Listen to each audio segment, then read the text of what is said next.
Alam niyo ba guys, story time. So, nag-iinit ako ng tubig nung isang araw kasi gusto ko mag-shower.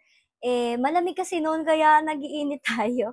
Pero biglang sumabog siya. So, ito siya, tingnan niyo, hindi na siya umihiwalay dito. Tapos tingnan yung itsura naman yan. Grabe. 'Di ba? Ang dami niya mga water spots, water marks, tawag ba doon? And ayaw na niya humiwalay dito.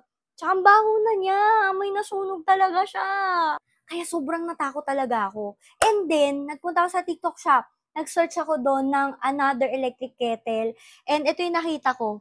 Nagandahan kasi ako. Tingnan nyo na, napaka-aesthetic, ganyan. Tapos nagamit ko na to ng mga 2 beses. And so far, okay siya for me. So, ito yung electric kettle ng Maynete. Tama ba basa ko? Pero ayan siya, nagandahan ako kasi ang laki niya. And then, kita mo pa yung loob as in. Nung pinapanood ko siya ng kumukulo siya, nare-relax ako kasi may kulay din siya, color blue, ganyan. Tapos nakikita mo yung tubig umaangat. So, ayun, natutuwa ako.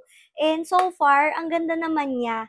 Tapos, ayan siya, malaki yung kanyang butas, yung bunganga niya dito. So, easy to clean talaga siya. So, after nyo mag-init ng tubig, ganyan, pwede siya hugasan, punasan, and ayan. So far, wala naman masyado nag-iiwan ng watermarks dito sa, sa kettle niya. Maganda din tong pangregalo ulit this Christmas. So if ever gusto nito, alam nyo na, ilalay ko din siya dyan sa yellow basket natin.